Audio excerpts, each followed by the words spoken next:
أعوذ بالله من الشيطان الرجيم. بسم الله الرحمن الرحيم.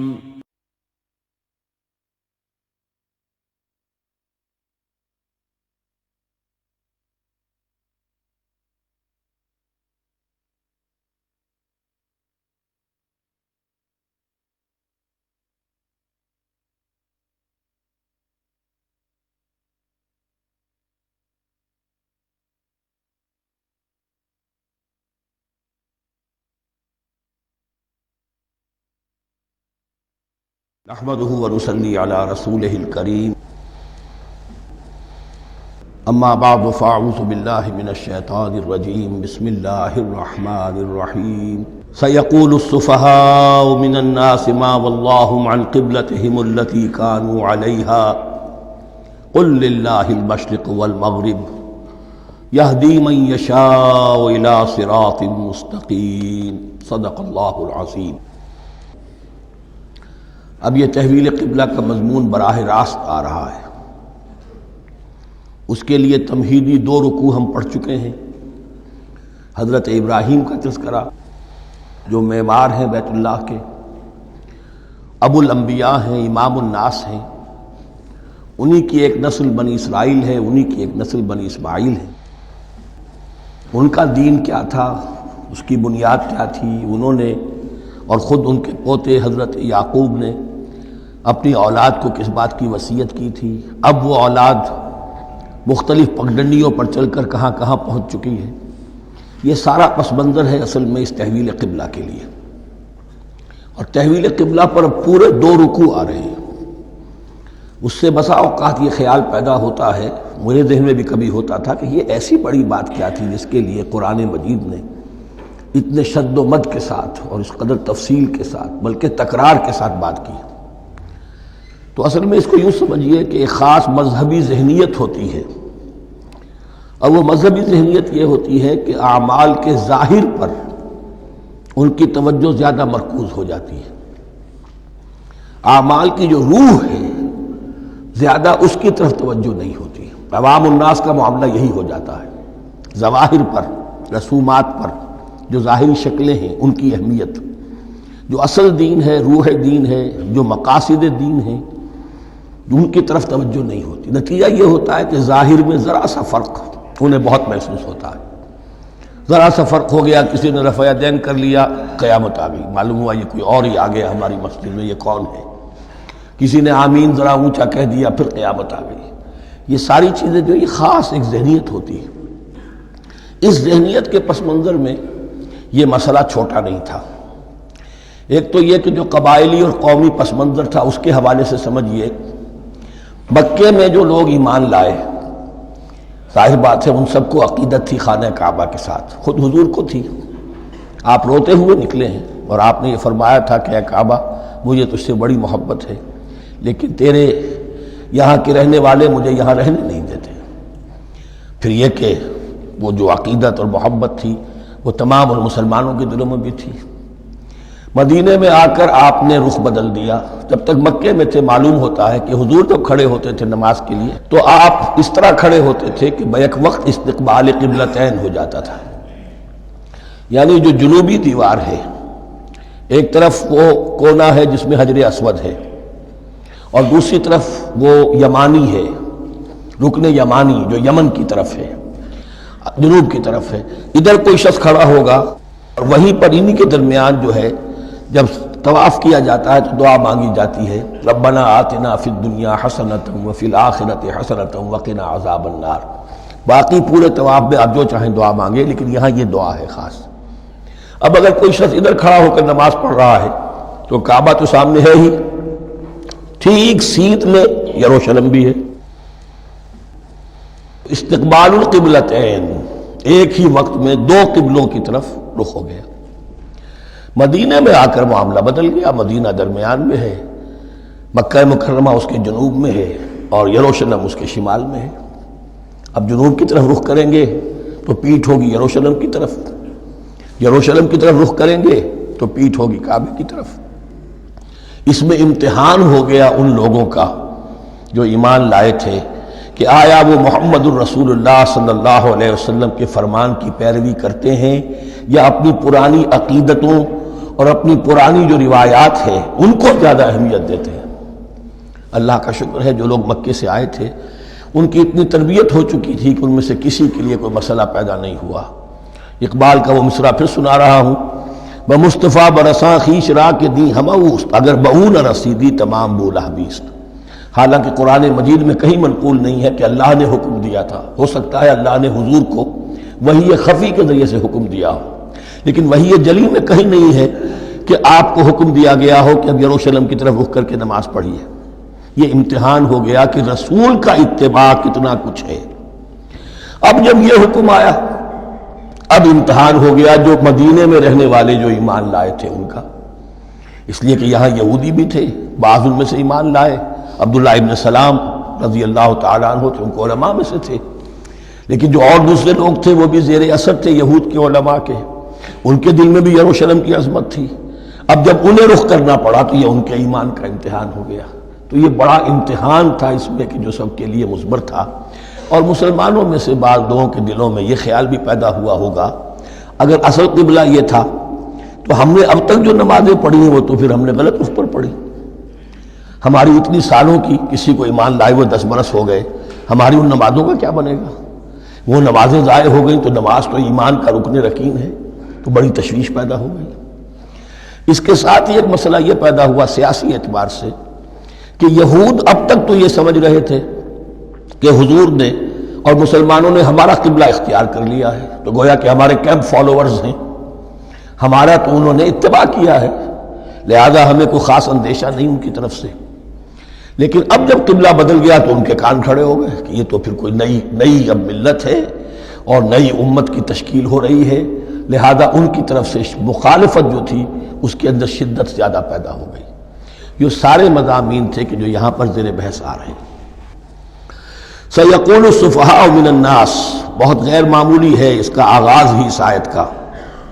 ان قریب کہیں گے لوگوں میں سے احمق اور بے وقوف لوگ، ما وَاللَّهُ مَنْ قِبْلَتِهِمُ الَّتِي كَانُوا عَلَيْهَا، کس چیز نے پھیر دیا انہیں اس قبلے سے کہ جس پر یہ تھے، یعنی یہ 16 مہینے نماز پڑھی ہے بیت المقدس کی طرف رخ کر کے یروشلم کی طرف، اب کس چیز نے پھیر دیا انہیں؟ قُلْ لِلَّهِ الْمَشْرِقُ وَالْمَغْرِبُ، دیکھیے وہی الفاظ جو 14ویں رکوع میں آئے تھے جو تمہید بن رہے تھے، کہہ دیجئے کہ اللہ ہی کے لیے ہے مشرق اور مغرب۔ گویا کہ شمال اور جنوب، مشرق و مغرب، شمال و جنوب، محاورے میں مشرق و مغرب زیادہ استعمال ہوتا ہے، سب اللہ کے ہیں، اللہ کسی سمت میں محدود نہیں ہے۔ یہدی من یشاء الی صراط مستقیم، کو جس کو چاہتا ہے سیدھے راستے کی طرف ہدایت دے دیتا ہے۔ وَكَذَلِكَ جَعَلْنَاكُمْ، اب یہ خاص بات کہی جا رہی ہے، اے مسلمانوں تم اس تحویل قبلہ کو معمولی بات نہ سمجھو، یہ علامت ہے اس بات کی کہ اب تمہیں وہ حیثیت حاصل ہو گئی۔ وَكَذَلِكَ جَعَلْنَاكُمْ أُمَّةً وَسَطًا لِتَكُونُوا شُهَدَاءَ عَلَى النَّاسِ وَيَكُونَ الرَّسُولُ عَلَيْكُمْ شَهِيدًا، اب تمہارا فرض منصب یہ ہے کہ رسول نے جس دین کی گواہی تم پر دی ہے اپنے عمل سے، اپنے قول سے، اسی دین کی گواہی تمہیں دینی ہے اپنے قول سے اور اپنے عمل سے پوری نوع انسانی پر۔ اب تم لنک بن گئے ہو، اب تک نبوت کا سلسلہ جاری تھا، ایک نبی کی تعلیم ختم ہوئی، بگڑ گئی، تحریف ہو گئی، غائب ہو گئی، دوسرا نبی آ گیا، پھر کچھ تیسرا آ گیا، چلے آ رہے، لہذا ہر دور کے اندر اب وہ جو معاملہ تھا تسلسل کے ساتھ چل رہا تھا، اب یہاں نبوت ختم ہو رہی ہے محمد الرسول اللہ صلی اللہ علیہ وسلم پر، تو نوع انسانی تو ختم نہیں ہو رہی، ابھی قیامت تو نہیں آئی ہے، اب آگے لوگوں کو تبلیغ کرنا، ان تک دین پہنچانا، ان پر حجت قائم کرنا، ان کا احقاق حق اور ابطال باطل کا فریضہ سر انجام دینا، یہ کون کرے گا؟ تو پہلے تو ہمیشہ اللہ کی طرف سے وہی جبریل لائے اور نبی کے پاس آ گئے، نبی نے لوگوں کو سکھا دیا۔ اب یہ کہ اللہ سے جبریل لائے محمد کے پاس، محمد نے سکھایا تمہیں، اور تمہیں سکھانا ہے پوری نوع انسانی کو، تو تم اب وہ درمیانی لنک ہو۔ وَكَذَلِكَ جَعَلْنَاكُمْ أُمَّةً وَسَطًا لِتَكُونُوا شُهَدَاءَ عَلَى النَّاسِ وَيَكُونَ الرَّسُولُ عَلَيْكُمْ شَهِيدًا، یہ مضمون زیادہ کھلے گا چل کر سورہ حج کی آخری آیات میں۔ اسی طرح سے مراد یہ کہ تحویل قبلہ ایک مظہر ہے اس کا اس سے اب تم اپنی ذمہ داریوں کا اندازہ کرو، صرف خوشیاں نہ مناؤ، جشن نہ مناؤ، بلکہ یہ کہ یہ ایک بہت بڑی ذمہ داری کا بوجھ ہے جو تم پر آ گیا۔ کبھی ہم نے اپنے بندے محمد کے کاندھوں پر جب یہ بوجھ رکھا تھا تو ان سے بھی کہا تھا صلی اللہ علیہ وسلم انا سنلقی علیک قولا ثقیلا، اے نبی ہم آپ پر ایک بھاری بات ڈالنے والے ہیں۔ وہی بھاری بات بہت بڑے پیمانے پر اب تمہارے کندھوں پر آ گئی ہے۔ وَكَذَلِكَ جَعَلْنَاكُمْ أُمَّةً وَسَطًا لِتَكُونُوا شُهَدَاءَ عَلَى النَّاسِ وَيَكُونَ الرَّسُولُ عَلَيْكُمْ شَهِيدًا وَمَا جَعَلْنَا الْقِبْلَةَ الَّتِي كُنْتَ عَلَيْهَا، اور ہم نے نہیں قرار دیا تھا اس قبلے کو جس پر کہ اے نبی آپ پہلے تھے۔ یعنی یہ دو طرح کی بات ہو سکتی ہے، وہی خفی سے اللہ نے فرمایا ہو کہ اے محمد اب کچھ عرصے کے لیے یروشلم کی طرف رخ کر کے نماز پڑھو، وہی جلی میں نہیں ہے، اور یہ بھی ہو سکتا ہے یہ حضور کا اجتہاد ہو اور اسے اللہ نے قبول فرما لیا ہو۔ دونوں باتوں کا امکان موجود ہے۔ حضور کے اجتہاد پر اگر اللہ کی طرف سے نفی نہ آئے تو وہ گویا اللہ کی طرف سے۔ وَمَا جَعَلْنَا الْقِبْلَةَ الَّتِي كُنْتَ عَلَيْهَا إِلَّا لِنَعْلَمَ مَن يَتَّبِعُ الرَّسُولَ وَمِمَّن يَنقَلِبُ عَلَىٰ عَقِبَيْهِ، اور نہیں ٹھہرایا تھا ہم نے اس قبلے کو جس پر کہ آپ رہے ہیں مگر یہ جاننے کے لیے کہ کون ہے، یہ ظاہر کرنے کے لیے کہ کون ہے کہ جو اتباع کرتے ہیں رسول کا صلی اللہ علیہ وسلم، اور وہ کون ہے کہ جو اپنی ایڑیوں کے بل لوٹ جاتے ہیں۔ یعنی مدینے میں آ کر اگر کوئی مکے کا مسلمان کہتا صاحب یہ قبلہ مجھے قبول نہیں ہے، وہ واپس ہو جاتا، ایسا ہوا نہیں۔ اور اب جب مکے کی طرف رخ ہو گیا ہے تو کوئی انصار میں سے کوئی مدینے میں جو ایمان لائے ان میں سے کسی نے کہا کہ ٹھیک ہے جی ہمارا قبلہ وہ تھا، اب آپ نے اپنا قبلہ بدل دیا، آپ کا راستہ اور ہمارا راستہ اور، نہیں، وہ تمام کے تمام مسلمان ان آزمائشوں میں کامیاب ہوئے۔ وَإِن كَانَتْ لَكَبِيرَةً إِلَّا عَلَى الَّذِينَ هَدَى اللَّهُ، اور واقعہ یہ ہے یقیناً یہ بہت بڑی بات تھی۔ اس طرح قبلے کے اندر تبدیلی قبول کر لینا آسان بات نہیں ہوتی، بڑا حساس مسئلہ ہوتا ہے، مگر ان کے لیے کہ جن کو اللہ نے ہدایت دی۔ وَمَا كَانَ اللَّهُ لِيُضِيعَ إِيمَانَكُمْ، اور اللہ ہرگز تمہارے ایمان کو ضائع کرنے والا نہیں ہے۔ ایمان سے یہاں مراد نماز جو ہے الصلاۃ عماد الدین، وہ جو تشویش ہو گئی تھی کہ ہماری ان نمازوں کا کیا بنے گا جو ہم نے 16 مہینے پڑھی ہیں بیت المقدس کی طرف رخ کر کے۔ وَمَا كَانَ اللَّهُ لِيُضِيعَ إِيمَانَكُمْ، اس وقت وہ حکم تھا رسول کا، وہ اللہ کے ہاں مقبول ہے۔ اس وقت یہ حکم ہے جو تمہیں رسول کی معرفت مل رہا ہے، اب تم اس کی پیروی کرو۔ ان اللہ بالناس لرؤوف الرحیم، یقیناً اللہ تعالیٰ تو انسانوں کے حق میں بہت ہی شفیق ہے اور بہت ہی رحیم ہے۔ قد نرى تقلب وجهك في السماء، معلوم ہوتا ہے خود حضور کو انتظار تھا اس فیصلے کا، اور معلوم ہوتا ہے کہ آپ پر بھی شاخ گزر رہا تھا یہ وقفہ کہ جس میں نماز پڑھتے ہوئے پیٹھ ہو رہی تھی بیت اللہ کی طرف، تو آپ بار بار آپ کی نگاہیں آسمان کی طرف اٹھتی تھی کہ کب وحی آئے، کب جبرائیل حکم لے کر آئیں۔ قد نرى تقلب وجهك في السماء، اے نبی ہم نے آپ کے چہرے کا بار بار آسمان کی طرف اٹھنا دیکھ لیا ہے۔ فَلَنُوَلِّيَنَّكَ قِبْلَةً تَرْضَاهَا، اس آیت میں بڑی شفقت، بڑی محبت، بڑی عنایت ہے محمد الرسول اللہ صلی اللہ علیہ وسلم کے لیے اللہ کی طرف سے۔ تو ہم بدلے دیتے ہیں، پھیرے دیتے ہیں قبلہ جو آپ کو پسند ہے۔ ظاہر بات ہے کہ حضور کو جو محبت تھی اور جو بھی آپ کو ایک رشتہ قلبی تھا بیت اللہ کے ساتھ، فَلَنُوَلِّيَنَّكَ قِبْلَةً تَرْضَاهَا، ہم بدلے دیتے ہیں، بدل دیں گے قبلہ اسی طرف جو آپ کو پسند ہے۔ فَوَلِّ وَجْهَكَ شَطْرَ الْمَسْجِدِ الْحَرَامِ، تو بس اب پھیر دیجئے اپنے رخ کو مسجد حرام کے رخ پر۔ وَحَيْثُ مَا كُنْتُمْ، اور مسلمانوں جہاں کہیں بھی تم ہو، مدینے میں ہو یا کہیں اور ہو، مغرب میں ہو، شمال میں ہو، جنوب میں ہو، کہیں ہو، فَوَلُّوا وُجُوهَكُمْ شَطْرَهُ، تو اپنا چہرہ نماز میں اسی کے رخ پر پھیرو۔ وَإِنَّ الَّذِينَ أُوتُوا الْكِتَابَ لَيَعْلَمُونَ أَنَّهُ الْحَقُّ مِنْ رَبِّهِمْ، اور جن لوگوں کو کتاب دی گئی تھی وہ جانتے ہیں کہ یہ حق ہے ان کے پروردگار کی طرف سے۔ تورات میں بھی یہ مذکور تھا کہ اصل قبلہ ابراہیمی وہی تھا، اس لیے کہ یروشلم تو تعمیر کیا ہے حضرت ابراہیم سے کوئی 1000 سال کے بعد حضرت سلیمان نے۔ یہ جو بھی ہیکل سلیمانی ہے کم سے کم 1000 برس کا فصل ہے حضرت ابراہیم میں حضرت سلیمان میں۔ تو حضرت ابراہیم کا قبلہ کون سا تھا؟ تو وہ بھی مولانا امین احسن اصلاحی صاحب نے اردو میں ترجمہ کیا ہے مولانا حمید الدین فراہی کی کتاب کا، اور وہ بہت اہم ہے اس موضوع کو سمجھنے کے لیے۔ بہت سے مسلمان مفسرین نے بھی اس میں ٹھوکر کھائی ہے۔ ان الذین اوتوا الکتاب لیعلمون انہ الحق من ربہم وما اللہ بغافل عما یعملون، اور اللہ غافل نہیں ہے اس سے کہ جو وہ کر رہے ہیں۔ وَلَئِنْ أَتَيْتَ الَّذِينَ أُوتُوا الْكِتَابَ بِكُلِّ آیَةٍ مَا تَبِعُوا قِبْلَتَكَ، اے نبی آپ ان اہل کتاب کو اگر تمام دلائل بھی دے دیں گے، تمام نشانیاں بھی دکھا دیں گے، تب بھی یہ آپ کے قبلے کی پیروی نہیں کریں گے۔ وَمَا أَنْتَ بِتَابِعٍ قِبْلَتَهُمْ، اور نہ ہی اب آپ پیروی کرنے والے ہیں ان کے قبلے کی، یہ تو لکم دینکم ولی دین والا معاملہ ہو گیا۔ وَمَا بَعْضُهُمْ بِتَابِعٍ قِبْلَةَ بَعْضٍ، حد یہ ہے کہ یہ خود جو ہے آپس میں ایک دوسرے کے قبلے کی پیروی نہیں کرتے، یعنی نصارہ اور یہود اگرچہ یروشلم سب کا قبلہ ہے، لیکن عین یروشلم میں جا کر جو یہودی ہیں وہ مغربی گوشے کو اختیار کرتے تھے، مغرب کی طرف رخ کرتے تھے ہیکل سلیمانی میں، اور جو نصارہ ہے وہ مشرق کی طرف، اس لیے کہ حضرت مریم سلام علیہا نے جو اعتکاف کیا تھا مکاناً شرقیہ، وہ جو مکان تھا ان کا جہاں اعتکاف تھا، جہاں فرشتہ ان کے پاس آیا ہے، وہ ہیکل کے کسی شرقی گوشے میں تھا، تو انہوں نے عیسائیوں نے اسی کو اپنا شرقی گوشے کو قبلہ بنا لیا۔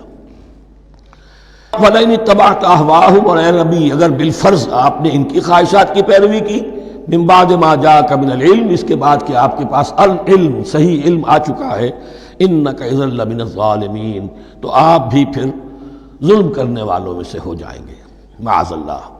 الذین آتیناہم الکتاب یعرفونہ کما یعرفون ابناءہم، جن لوگوں کو ہم نے کتاب دی یعنی تورات اور انجیل کے جو صحیح ماننے والے ہیں، یہ نکتہ یہاں نوٹ کر لیجئے، تورات اور انجیل کے ماننے والوں میں سے غلط کاروں کے لیے مجہول کا صیغہ آتا ہے، اوتوا الکتابہ، جنہیں کتاب دی گئی تھی، اور جو ان میں سے ٹھیک تھے صحیح رخ پر تھے ان کے لیے معروف کا صیغہ ہوتا ہے جنہیں کتاب ہم نے دی تھی۔ یہ انداز جو ہے معروف اور مجہول کا، یہ آپ دیکھیں گے کہ فرق ہوگا، جہاں ان کی کسی غلط بات کا تذکرہ ہوگا الذین اوتوا الکتاب، اور جہاں اچھی بات کا تو وہاں یہ کہ جو آتیناہم الکتاب، الذین آتیناہم الکتاب یعرفونہ کما یعرفون ابناءہم، وہ ایسے ہی پہچانتے ہیں اس کو۔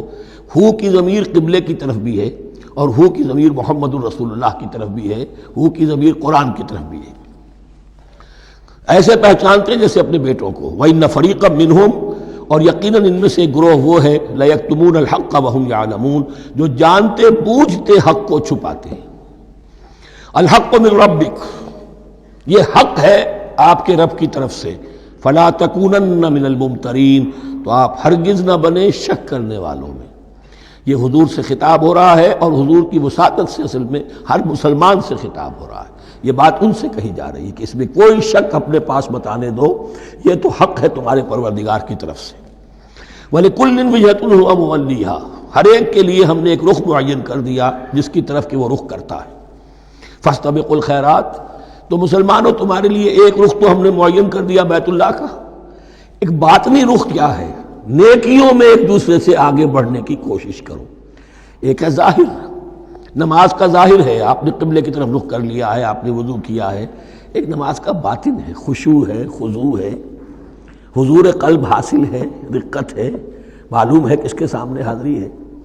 اسی طریقے سے قبلہ ایک تو یہ ہے جو کہ کعبہ ہے بیت اللہ ہے، ایک یہ فاستبقوا الخیرات، تم ہر نیکی کے اندر ایک دوسرے سے آگے بڑھنے کی کوشش کرو۔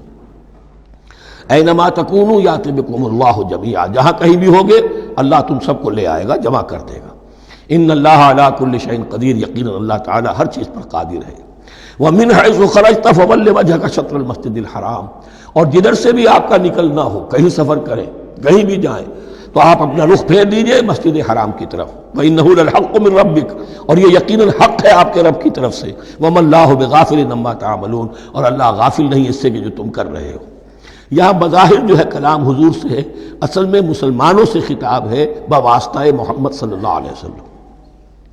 وَمِنْ حَيْثُ خَرَجْتَ فَوَلِّ وَجْهَكَ شَطْرَ الْمَسْجِدِ الْحَرَامِ وَحَيْثُ مَا كُنْتُمْ فَوَلُّوا وُجُوهَكُمْ شَطْرَهُ، اور دیکھو جہاں بھی تم نکلو اپنا رخ کرو مسجد حرام کی طرف۔ امریکہ میں جاؤ تب بھی رخ ہوگا مسجد حرام کی طرف، روس میں جاؤ رخ تمہارا ہوگا مسجد حرام کی طرف۔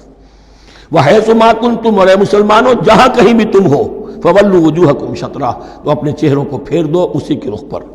لِأَلَّا يَكُونَ لِلنَّاسِ عَلَيْكُمْ حُجَّةٌ، تاکہ نہ رہے لوگوں کے پاس تمہارے خلاف کوئی دلیل۔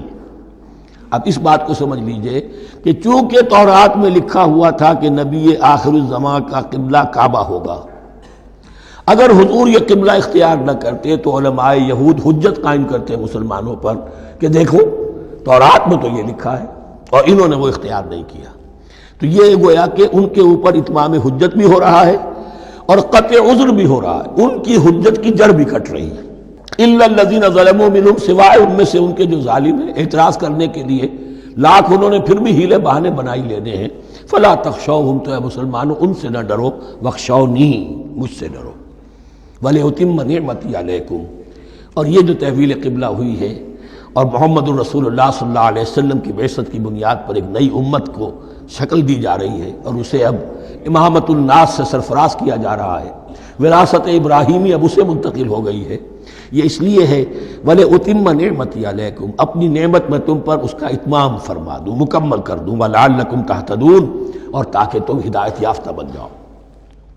کما ارسلنا فیکم رسولا، جیسے کہ ہم نے بھیج دیا ہے تم میں ایک رسول. اب یہ دعا ابراہیم و اسماعیل یاد کر لیجئے. ربنا وبعث فیہم رسولا منہم یتلو علیہم آیاتک ویعلمہم الکتاب والحکمت ویزکیہم. اب گویا کہ وہاں تو دعا تھی اور یہ 3000 سال کے بعد اس دعا کا ظہور ہو رہا ہے بعثت محمدی کی شکل میں. کما ارسلنا فیکم رسولا منکم، جیسے کہ ہم نے بھیج دیا ہے تم میں رسول اپنا، تم ہی میں سے. یتلو علیکم آیاتنا، وہ تلاوت کرتا ہے تم پر ہماری آیات. ویزکیکم، تمہیں پاک کرتا ہے، تزکیہ کرتا ہے تمہارا. ویعلمکم الکتاب والحکمہ، اور تمہیں تعلیم دیتا ہے کتاب و حکمت کی. ویعلمکم ما لم تکونوا تعلمون، اور تمہیں تعلیم دے رہا ہے ان چیزوں کی جو تمہیں معلوم نہیں تھی. یہاں ایک نکتہ بڑا اہم ہے، حضرت ابراہیم اور اسماعیل کی دعا میں جو ترتیب تھی یہاں اللہ نے اس کو بدل دیا ہے. وہاں کیا تھا؟ تلاوت آیات، تعلیم کتاب و حکمت، پھر تزکیہ. یہاں کیا ہے؟ تلاوت آیات، پھر تزکیہ، پھر تعلیم کتاب و حکمت. اب ظاہر بات ہے کہ حضرت ابراہیم حضرت اسماعیل نے جو بات کہی وہ بھی غلط تو نہیں ہو سکتی، لیکن ہم یہ کہہ سکتے ہیں کہ اس کی امپرووڈ فارم یہ ہے جو اللہ تعالیٰ کی طرف سے دی گئی، اس لیے کہ تزکیہ مقدم ہے. اگر نیت صحیح نہیں ہے تو تعلیم کتاب و حکمت مفید نہیں ہوگی بلکہ گمراہی میں اضافہ ہوگا. نیت کج ہے تو گمراہی بڑھتی چلی جائے گی. اور تزکیہ کا حاصل کیا ہے؟ نیت درست ہو جائے، اخلاص، نحن لہ مخلصون. اگر یہ نہیں ہے تو جتنا پڑھو گے، جتنے بڑے عالم ہوگے، شیطان بھی بن سکتے ہو. بڑے بڑے فتنے عالموں نے اٹھائے ہیں. یہ جو دین اکبری تھا یا دین الہی تھا، اکبر کے تو باپ دادا کو کبھی خیال نہیں آ سکتا تھا اس کا. یہ پٹی پڑھانے والے کون تھے؟ ابو الفضل اور فیضی جیسے علماء، بہت بڑے علماء. اسی طرح غلام احمد قادیانی، اس کو اصل میں جو بھی پٹیاں پڑھائی ہیں وہ تو پڑھائی حکیم نور الدین نے جو بہت بڑا عالم تھا، اہل حدیث عالم تھا. تو در حقیقت بہت بڑا عالم ہوگا، اگر اس کی کج ہو گئی نیت تو اتنا ہی بڑا فتنہ اٹھا دے گا. اس پہلو سے تزکیہ مقدم ہے، اور اس کا ثبوت یہ ہے، یہی مضمون سورہ آل عمران میں آیا، یہی مضمون پھر سورہ جمعہ میں آئے گا. وہاں بھی ترتیب یہی ہے، تینوں جگہ پر اللہ کی طرف سے ترتیب یہی ہے.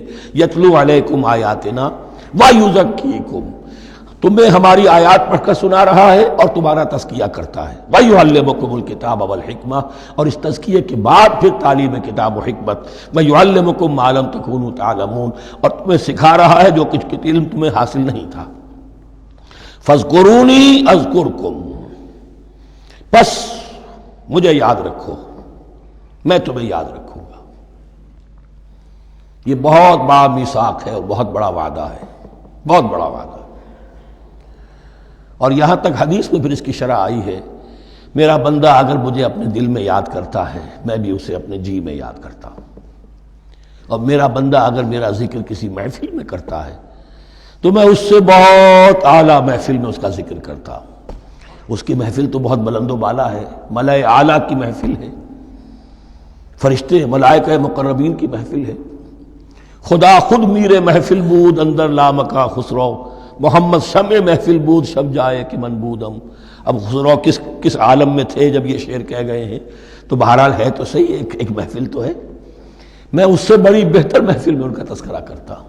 فاذکرونی اذکرکم واشکروا لی ولا تکفرون، اور میرا شکر کرو، میری نعمتوں کا ادراک کرو، اس کا شعور حاصل کرو، اس پر زبان سے بھی شکر ادا کرو، اپنے عمل سے بھی، جوارح سے بھی ان نعمتوں کا حق ادا کرو. یہاں وہ 18 رکوع ختم ہو گئے، نصف اول اس سورہ مبارکہ کا مکمل ہو گیا۔ اب آگے سے خطاب ہے یا ایھا الذین آمنوا، ایک نئی امت آ گئی، چارٹر اس کا آ گیا۔ کیوں بنایا گیا تمہیں؟ لتکونوا شہداء علی الناس ویکون الرسول علیکم شہیدا، تم اب لنک ہو ہمیشہ ہمیشہ کے لیے محمد اور پوری نوع انسانی کے درمیان۔ اسی لیے وہ حدیث بھی تو ہے جو علماء حق ہوتے ہیں ان کے بارے میں فرمایا علماء امتی کا انبیاء بنی اسرائیل، میری امت کے علماء کا مقام وہی ہے جو بنی اسرائیل کے علماء کا، اس لیے کہ اب نبوت تو ختم ہو گئی محمد پر صلی اللہ علیہ وسلم، لیکن یہ کتاب تو ہے، اس کا پہنچانا تو ہے، اس کو عام تو کرنا ہے، حجت تو قائم کرنی ہے، اور صرف تبلیغ سے نہیں عمل کر کے دکھانا ہے، وہ نظام قائم کر کے دکھانا ہے جو محمد عربی نے قائم کیا صلی اللہ علیہ وسلم، تب حجت قائم ہوگی۔ اس کے لیے تمہیں قربانیاں دینی ہوں گی، مشکلیں جھیلنی ہوں گی، جان و مال کا نقصان برداشت کرنا ہوگا، آرام سے گھر بیٹھے ٹھنڈے پیٹوں کفر جگہ نہیں چھوڑ دے گا اور حق نہیں آ جائے گا، کفر کو ہٹانے کے لیے اور باطل کو ختم کرنے کے لیے اور حق کو قائم کرنے کے لیے تن من دھن تمہیں لگانے ہوں گے۔ اب دیکھیے وہ قول آ رہی ہے یا ایھا الذین آمنوا استعینوا بالصبر والصلاۃ، یہی وہ الفاظ تھے کہ وہ جو 7 آیتیں تھیں جن کو میں نے کہا تھا خطاب میں بنی اسرائیل میں وہ بمنزلہ فاتحہ ہیں، ان میں الفاظ آئے تھے واستعینوا بالصبر والصلاۃ وانھا لکبیرۃ الا علی الخاشعین الذین یظنون انہم ملاقو ربہم وانہم الیہ راجعون۔ اب وہی خطاب یہاں ہو رہا ہے یا ایھا الذین آمنوا استعینوا بالصبر والصلاۃ، یہ میں بیان وہاں کر چکا ہوں، ان اللہ مع الصابرین، جان لو کہ اللہ صبر کرنے والوں کے ساتھ ہے۔ اس بیعت سے کیا مراد ہے؟ ایک بات تو متفق علیہ ہے، اللہ کی مدد، اللہ کی تائید، اللہ کی نصرت ان کے شامل حال ہے۔ باقی یہ کہ اللہ تعالیٰ جہاں کہیں بھی ہم ہیں ہمارے ساتھ ہے، کس طرح ہے یہ ہم نہیں جانتے، لیکن یہ فرمایا اس نے کہ میں تو تمہاری دگے جان سے بھی زیادہ قریب ہوں۔ وَلَا تَقُولُوا لِمَنْ يُقْتَلُ فِي سَبِيلِ اللَّهِ أَمْوَاتٌ، اب پہلے ہی قدم پر قتل کی بات آ گئی۔ شرط اول قدم ہی نست کہ مجنوں باشی، پہلا قدم یہ ہے جانے دینے کے لیے تیار ہو جاؤ۔ وَلَا تَقُولُوا لِمَنْ يُقْتَلُ فِي سَبِيلِ اللَّهِ أَمْوَاتٌ، مت کہو ان کو کہ جو اللہ کی راہ میں قتل ہو جائیں مردہ، وہ مردہ نہیں ہے، بل احیاء، وہ زندہ ہے، وَلَٰكِن لَا تَشْعُرُونَ، لیکن تمہیں اس کا شعور نہیں ہے۔ شہداء جو اللہ کی راہ میں قتل ہو جائیں ان کے لیے یوم آخر تک کا انتظار نہیں ہے، ان کو براہ راست جنت پہ داخلہ ملتا ہے۔ قیل ادخل الجنہ قال یا لیت قومی یعلمون بما غفر لی ربی وجعلنی من المکرمین، وہاں تاخیر نہیں ہے، لہذا وہ تو زندہ ہیں۔ یہی مضمون پھر آئے گا سورہ آل عمران میں اور زیادہ نکھر کر، وَلَنَبْلُوَنَّكُمْ بِشَيْءٍ مِّنَ الْخَوْفِ وَالْجُوعِ۔ اب یہ ہے کہ پہلے سے دکھا دیا، اللہ تعالیٰ دھوکہ نہیں دینا چاہتا۔ دیکھ لو جس راہ میں قدم رکھا ہے اب آزمائشیں آئیں گی، تکلیفیں آئیں گی، رشتہ دار ناراض ہوں گے، بیوی شوہر سے لڑے گی، شوہر بیوی سے لڑے گا، اولاد والدین سے جدا ہوگی، یہ سب کچھ ہوگا، فساد ہوگا، فتور ہوگا، تصادم ہوگا، جان و مال کا نقصان ہوگا۔ وَلَنَبْلُوَنَّكُمْ، ہم لازماً آزمائیں گے تمہیں بِشَيْءٍ مِّنَ الْخَوْفِ، خوف کی کیفیت سے، وَالْجُوعِ، بھوک، فاقے، کیسے کیسے فاقے آئے ہیں، کیا ہوا ہے غزوہ احزاب میں، کیا ہوا ہے جو اس سے بعد جو جیش العسرہ ہے، تبوک کی جنگ ہے، وَنَقْصٍ مِّنَ الْأَمْوَالِ وَالْأَنفُسِ وَالثَّمَرَاتِ، اور نقصانات ہوں گے مالی بھی جانی بھی، اور ثمرات۔ اب ثمرات یہاں دو معنی دے رہا ہے، چونکہ مدینے والوں کی جو تھی اصل جو ان کی معیشت تھی وہ زرعی تھی، پھل، خاص طور پر کھجور، یہ ان کی پیداوار تھی، جسے آج کل آپ کہتے ہیں کیش کراپ جو ہے ان کی وہ یہ تھی۔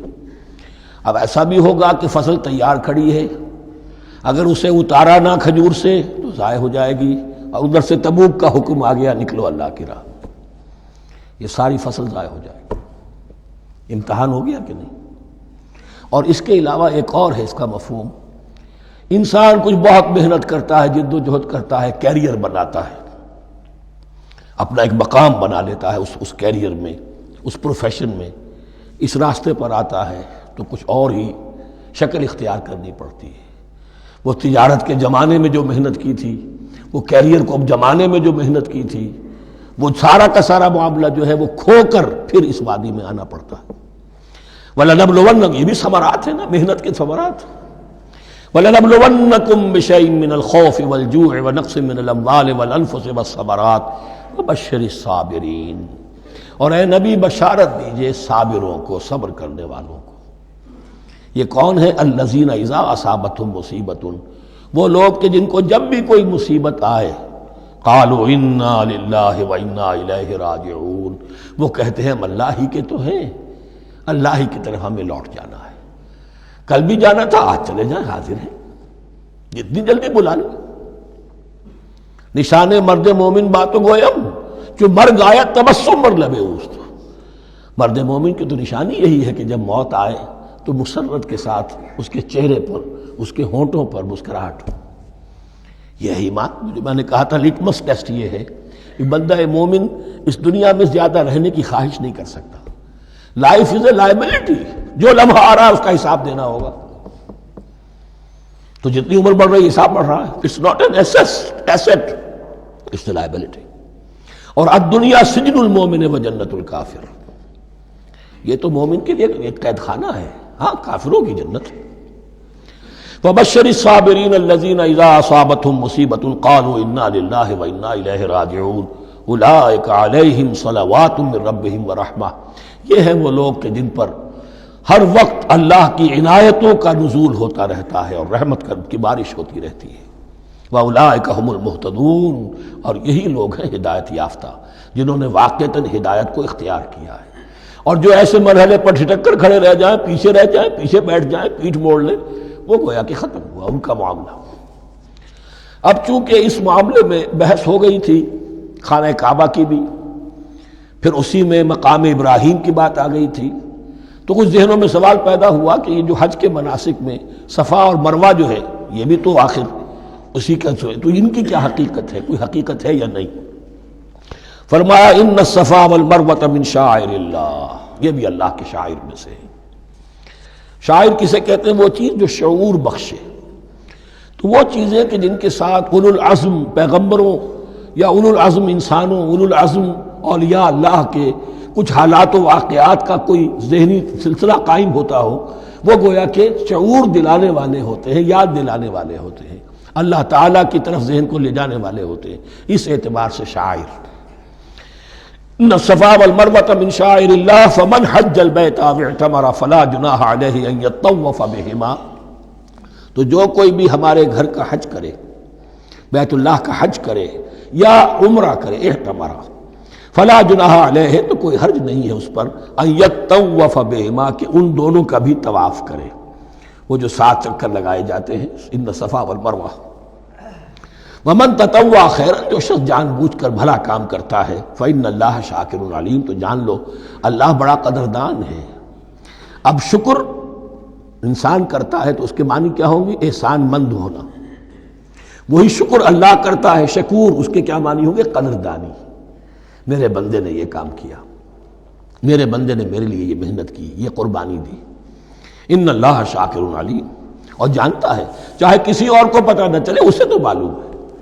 اگر تم نے اللہ کی رضا جوئی کے لیے کسی کو کوئی مالی مدد دی ہے اس حال میں کہ جو کچھ داہنے ہاتھ نے دیا ہے بائیں کو بھی خبر نہیں ہونے دی، خدا یہ کہ کسی اور انسان کے سامنے اس کا تذکرہ ہو، تو اب یہ جو ہے اللہ کے تو علم میں ہے۔ اگر تو اللہ سے اجر و ثواب چاہتے ہو تو اس کا ڈنڈورا پیٹنے کی کوئی ضرورت نہیں، اور اگر تم نے لوگوں کو دکھانے کے لیے کیا تھا تو وہ تو شرک ہو گیا، لائبلٹی ہو گئی۔ ان الذین یکتمون ما انزلنا من البینات، اب یہاں پھر کچھ آخری یوں سمجھیے کہ یہ اب جس کو کہتے ہیں موپنگ اپ آپریشن، بات مضمون تو پورا ختم ہو گیا لیکن کچھ نہیں صحیح چیزیں ابھی ہیں سابقہ امت مسلمہ کے بارے میں کہنے کی، وہ مزید ایڈ کی جا رہی ہیں۔ ان الذین یکتمون ما انزلنا من البینات والہدی من بعد ما بیناہ للناس فی الکتاب اولئک یلعنهم اللہ یلعنهم اللاعنون، یقیناً وہ لوگ جو چھپاتے ہیں اس شے کو جو ہم نے نازل کی ہے بینات میں سے اور ہدایت میں سے، اس کے بعد کہ ہم نے ان کو واضح کر دیا ہے لوگوں کے لیے کتاب میں، وہ لوگ ہیں کہ جن پر لعنت کرتا ہے اللہ، اور لعنت کرنے والے ہیں، کرتے ہیں تمام لعنت کرنے والے۔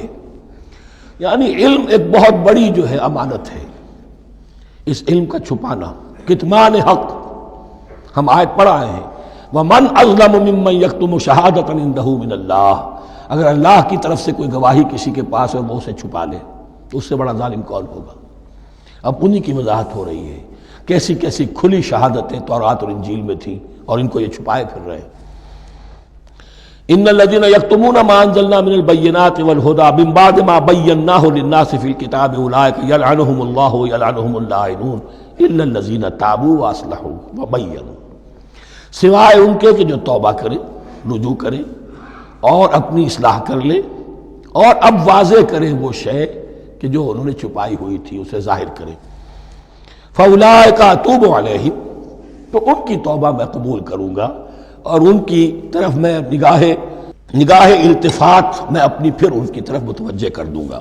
وَأَنَا التَّوَّابُ الرَّحِيمُ، اور میں تو ہوں ہی توبہ کا قبول کرنے والا اور رحم فرمانے والا۔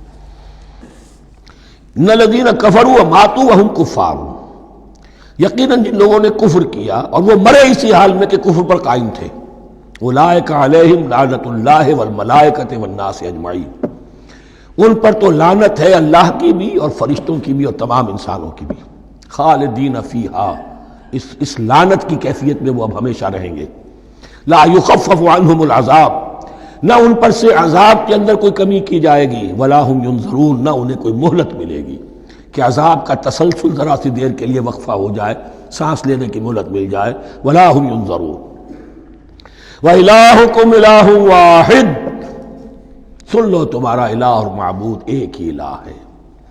لا الہ الا هو الرحمن الرحیم، اس کے سوا کوئی الہ نہیں ہے اور وہ رحمان ہے اور رحیم ہے۔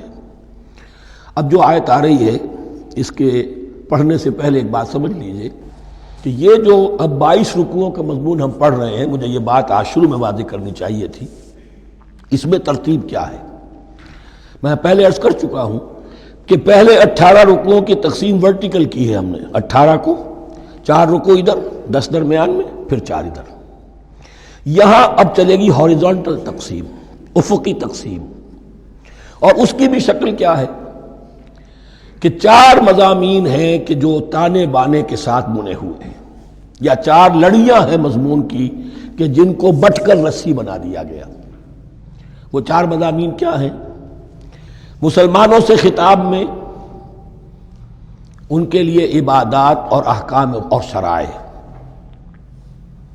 یہ واجب ہے، یہ کرنا ہے، یہ حلال ہے، یہ حرام ہے، نماز فرض ہے، روزہ فرض ہے، وغیرہ وغیرہ۔ اور 2 لڑیاں جہاد بالمال، جہاد بالنفس۔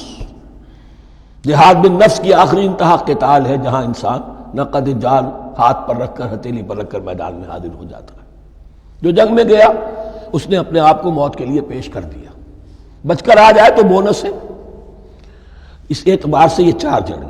شریعت کو 2 حصوں میں تقسیم کیجئے، عبادات اور پھر بقیہ احکام شریعت، معاملات، جن میں خاص طور پر شوہر اور بیوی کا تعلق جو ہے وہ سب سے اہم ہے۔ لہذا اس صورت میں آپ دیکھیں گے تفصیلی احکام آئیں گے آئلی قوانین کے ضمن میں۔ دوسری طرف جہاد بالمال یعنی انفاق، اللہ کی راہ میں خرچ کرنا، اور جہاد بالنفس جس کی آخری منزل قتال۔ اب یہ 4 لڑیاں اس طرح سے ہیں، فرض کیجئے ایک لال لڑی ہے، ایک پیلی ہے، ایک نیلی ہے، ایک ہری ہے، ان کو بٹ دیا گیا ہے۔ جب ایک طرف سے دیکھیں گے تو کٹا پھٹا نظر آئے گا، رنگ لال نظر آیا، پھر پیلا نظر آیا، پھر نیلا نظر آیا، پھر ہرا، پھر لال، پھر نیلا، پھر پیلا، پھر ہرا۔ تو ایسا معلوم ہوگا جیسے کٹے پھٹے ہیں مضامین۔ لڑیاں کھول دیجئے، معلوم ہوگا ایک لڑی وہ بھی بڑی مسلسل ہے، جہاد بالمال کی، ایک لڑی ہے جہاد بالنفس یعنی قتال کی، ایک لڑی ہے جو عبادات کی، ایک لڑی ہے معاملات کی اور شریعت کے احکام کی۔ یہ 4 لڑیاں، اور یہ تانے بانے کی طرح بنی ہوئی ہیں، لیکن اسی بنتی میں بہت بڑے حسین پھول موجود ہیں۔ طویل آیات عظیم ترین آیات قرآن مجید کی، ان میں سے اب ایک آیت یہاں آ رہی ہے، اس کو میں نے عنوان دیا ہے آیت الآیات۔ ان فی خلق السماوات والارض واختلاف اللیل والنہار والفلک التي تجری فی البحر بما ينفع الناس وما انزل الله من السماء من ماء فاحیا به الارض بعد موتها وبث فيها من كل دابة وتصريف الرياح والسحاب المسخر بين السماء والارض لآيات لقوم يعقلون۔ اتنے فینومینا آف نیچر کسی ایک آیت میں جمع نہیں ہے قرآن. اللہ تعالیٰ تمام فینومینا آف نیچر کو اپنی آیتیں قرار دیتا ہے. آسمان اور زمین کی تخلیق، رات اور دن کا الٹ پھیر مختلف جگہوں پر، اور یہ جو ستارے ہیں اور یہ جو بھی نباتات ہیں زمین کی، ان میں سے آیتیں ہی آیت. لیکن ان آیت الآیات کو جس طرح یہاں ایک آیت میں سمویا ہے، یہ حکمت کا ایک بہت بڑا پھول ہے، بہت بڑا پھول جو ان 4 لڑیوں کی بنتی کے اندر آ گیا ہے. یقیناً آسمان اور زمین کی تخلیق میں اور رات اور دن کے الٹ پھیر میں اور اس جہاز میں یا کشتی میں جو چلتی ہیں سمندر میں یا دریاؤں میں، وہ سامان لے کر جو لوگوں کو نفع دیتا ہے، بما ينفع الناس وما انزل اللہ من السماء من ماء، اور اس پانی میں کہ جو اللہ نے اتارا ہے آسمان سے، فاحیا به الارض بعد موتها، اور پھر اس سے وہ زندہ کر دیتا ہے زمین کو اس کے مردہ ہو جانے کے بعد. بے آب و گیا زمین پڑی تھی، بارش ہوئی ہے، اسی میں سے روئیدگی آ گئی ہے.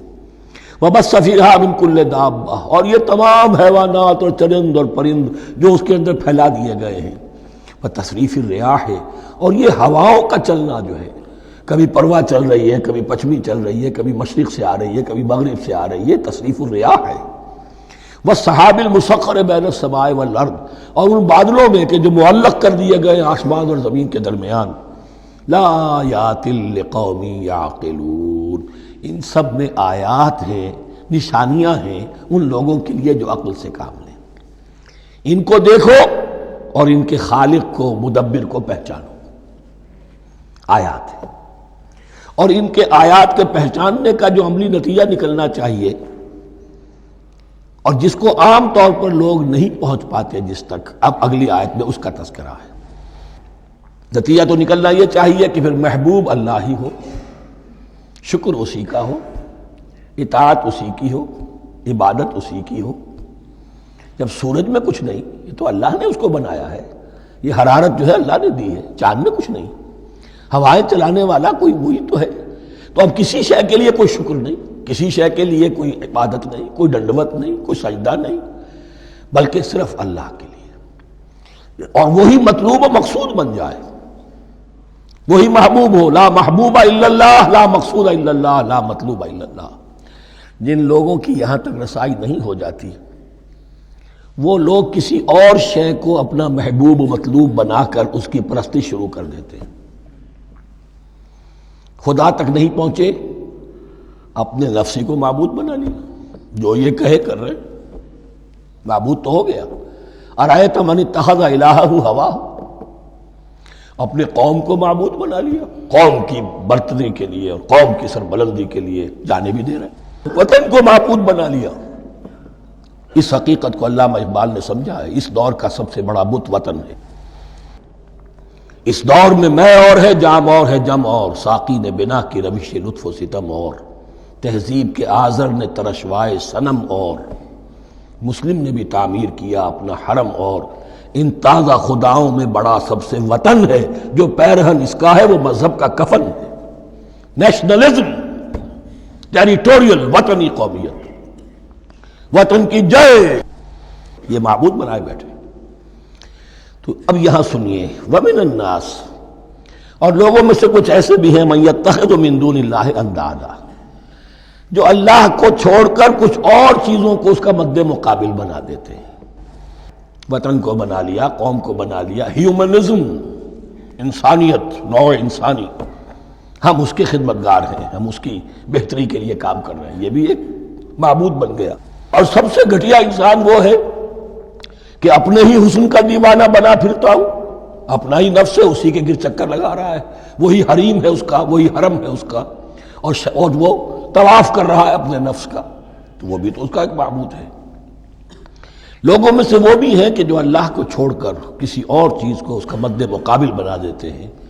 یحبونہم کحب اللہ، اور ان سے محبت کرنے لگتے ہیں جیسی کہ اللہ سے کرنی چاہیے. یہ فلسفہ ہے اصل میں، ہندی میں سے آدرش کہتے ہیں، عربی میں نصب العین، انگلش میں آئیڈیل. ہر باشعور انسان کسی شے کو اپنا آئیڈیل بناتا ہے اور اس سے پھر محبت کرتا ہے، اس کے لیے جیتا ہے، اس کے لیے مرتا ہے. قربانیاں دیتا ہے، اثار کرتا ہے، قوم کے لیے قربانی، وطن کے لیے قربانی، فلاح کے لیے قربانی، خود اپنی ذات کے لیے قربانی۔ یحبونہ کحب اللہ، یہ سارے کام تو اللہ کے لیے کرنے کے تھے۔ جیو اللہ کے لیے، مرو اللہ کے لیے، محبت اس سے کرو۔ ان صلاتی و نسکی و محیای و مماتی للہ رب العالمین۔ تم نے اپنی یہ ساری نسبتیں کسی اور شے کے ساتھ وابستہ کر دی، تم نے اللہ کا مد مقابل تراش لیا۔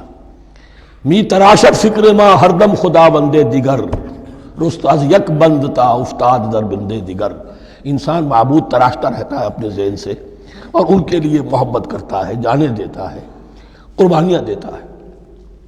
وَمِنَ النَّاسِ مَن يَتَّخِذُ مِن دُونِ اللَّهِ أَندَادًا يُحِبُّونَهُمْ كَحُبِّ اللَّهِ، یہ مضمون بھی سورہ حج میں زیادہ واضح ہوگا۔ وَالَّذِينَ آمَنُوا أَشَدُّ حُبًّا لِلَّهِ، پھر یہ لٹمس ٹیسٹ کا لفظ میری زبان پر آ رہا ہے، اور جو لوگ واقعتاً صاحب ایمان ہوتے ہیں ان کی شدید ترین محبت ہوتی ہے اللہ کے ساتھ۔ اگر یہ نہیں ہے، اگر یہ نہیں تو بابا پھر سب کہانیاں ہیں۔ کوئی شے اللہ سے زیادہ محبوب ہو گئی وہ تمہاری معبود ہے، تم نے اللہ کو چھوڑ دیا، چاہے وہ دولت ہی ہے، چاہے عبد الدینار و عبد الدرہم، ہلاک و برباد ہو جائے درہم و دینار کا بندہ۔ نام عبد الرحمن ہے، حقیقت میں عبد الدینار ہے۔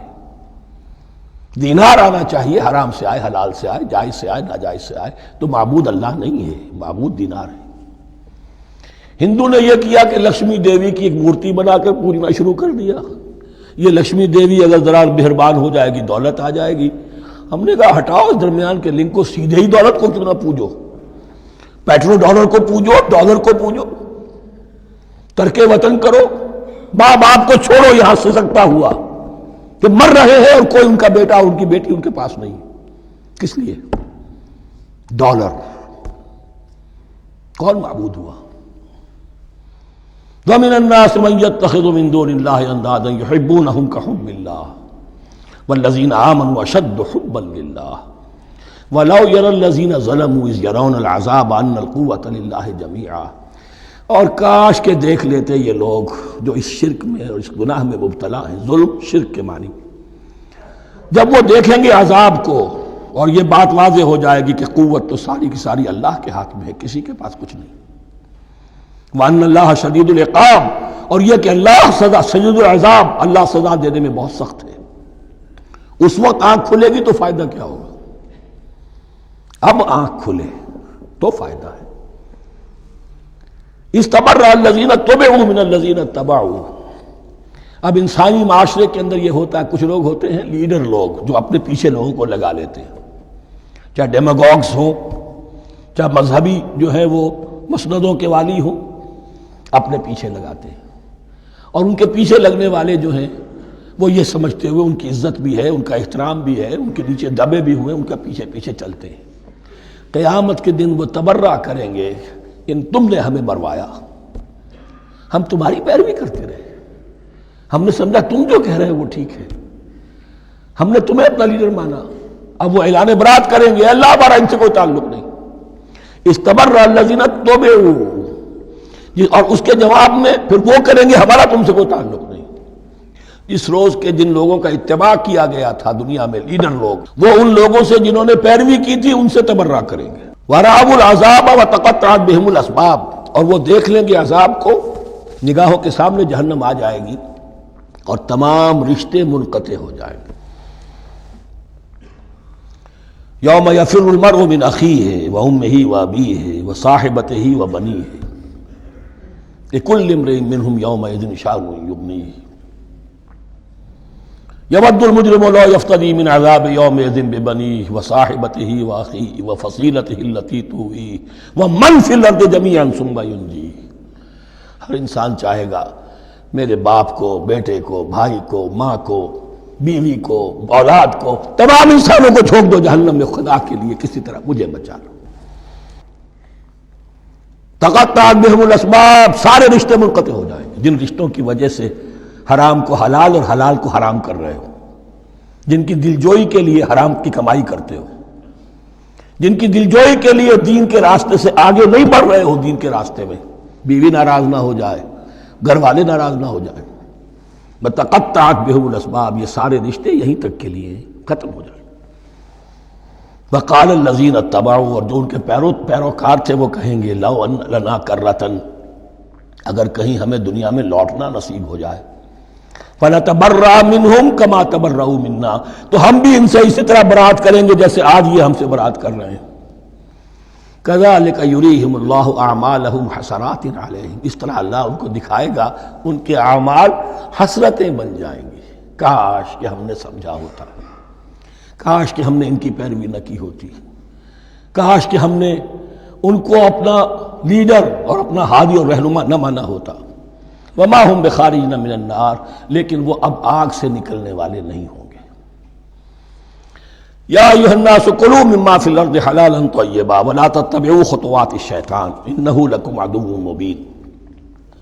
اے لوگو، زمین میں جو کچھ حلال اور طیب ہے، حلال ہے اور پاک ہے، صاف ستھری چیز اور حلال چیز، وہ کھاؤ، اور شیطان کے نقش قدم کی پیروی نہ کرو. انہ لکم عدو مبین، یقیناً وہ تمہارے لیے کھلا دشمن ہے. یہ بحث اصل میں کھلے گی سورہ انعام میں جا کر. وہاں عرب میں یہ رواج تھا، بتوں کے نام پر کوئی جانور چھوڑ دیتے تھے، جیسے ہندوؤں میں بھی تھی رواج، ہم نے تو بچپن میں دیکھا ہے. کوئی سانڈ چھوڑ دیا، کسی کے کان جو ہے وہ چیر دیے، یہ فلاں بت کے لیے ہے، فلاں دیوی کے لیے ہے. اب اسے کوئی کچھ نہیں کہہ سکتا تھا، وہ جہاں چاہیں وہ منہ ماریں جا کر ان کا، اور پھر ان کا ظاہر بات ہے ان کا گوشت کیسے کھایا جا سکتا تھا.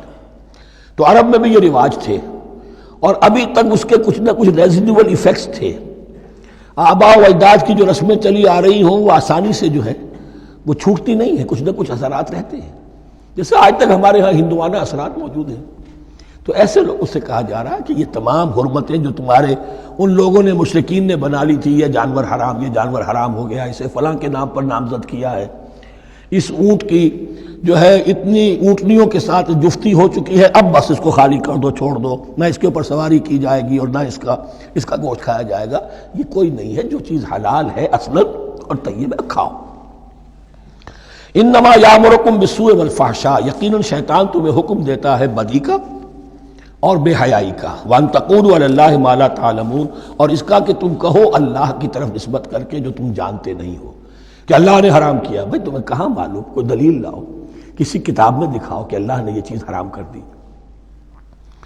وَإِذَا قِيلَ لَهُمُ اتَّبِعُوا مَا أَنزَلَ اللَّهُ قَالُوا بَلْ نَتَّبِعُ مَا أَلْفَيْنَا عَلَيْهِ آبَاءَنَا، اور جب ان سے کہا جاتا ہے اتباع کرو اس کی جو اللہ نے نازل کیا ہے، قالوا، وہ کہتے ہیں بل نتبع ما الفینا علیہ آباءنا، ہم تو پیروی کریں گے اس کی جس پر ہم نے پایا اپنے آباء و اجداد کو. اولو کان آباؤہم لا یعقلون شیئا ولا یہتدون، کیا وہ اپنے آباء و اجداد ہی کی پیروی کرتے رہیں گے، خواہ ان کے آباء و اجداد نہ کسی بات کو سمجھ پائے ہوں نہ ہدایت یافتہ ہوئے.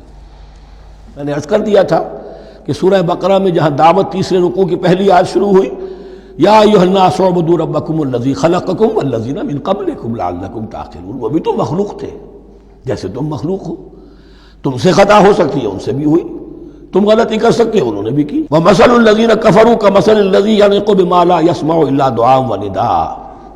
یہاں ذرا تمثیل کے اندر ایک پیچیدگی ہے کہ بظاہر ترجمہ تو یہ ہوگا کہ مثال ان لوگوں کی جنہوں نے کفر کیا اس شخص کی سی ہے جو پکار رہا ہے ایسی چیز کو جو نہ سنتا ہے نہ سمجھتا ہے. ہاں یہ پتہ چلتا ہے کہ کچھ پکار رہا ہے، جانور ہوتے ہیں انہیں اور کیا سمجھ میں آتا ہے. تو یہاں پہ اصل میں تمثیل میں مراد یہ ہے کہ حضور صلی اللہ علیہ وسلم اور مسلمان ان لوگوں کو جو سمجھانے کی کوشش کر رہے ہیں ان میں سے کچھ ایسے بھی ہیں کہ جو کچھ نہیں سمجھتے. دعا اور ندا تو ہے، صم بکم عمی فہم لا یعقلون، لیکن وہ بہرے بھی ہیں، گونگے بھی ہیں، اندھے بھی ہیں، وہ عقل سے کام نہیں لیتے. یا ایھا الذین آمنوا کلوا من طیبات ما رزقناکم، اے اہل ایمان کھاؤ ان تمام پاکیزہ چیزوں میں سے جو ہم نے تمہیں دی ہیں. واشکروا للہ، اللہ کا شکر ادا کرو، ان کنتم ایاہ تعبدون، اگر تم واقعتاً اسی کی عبادت کرنے والے ہو. جیسا کہ میں نے عرض کیا سورہ الانعام میں یہ ساری چیزیں آئیں گی اور تفصیل سے. انما حرم علیکم المیتۃ والدم ولحم الخنزیر وما اہل بہ لغیر اللہ.